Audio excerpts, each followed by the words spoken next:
Da genta vogen.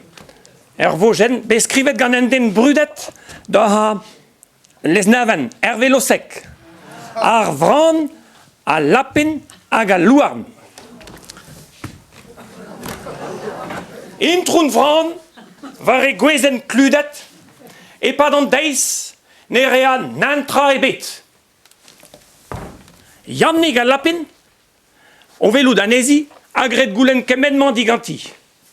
A neuze, meie, a el fe chom mevel dout, a zezet e pad an deiz, e beo war an dister a tra ebet, e veul just, va mignonnik gant da lochti gwen, a he var a letounen e helezen e masten, hag en em rei da gousket, dizoursi, kerken, yannig a lapin, o c'hazeza laouen.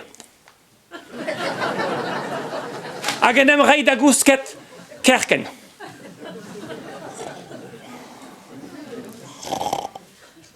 Tremen a reas, lan a louarn, du gant an naoun. A pavelas a c'higner.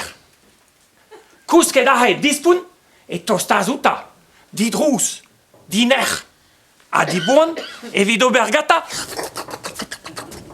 C'hovad lipous de goan.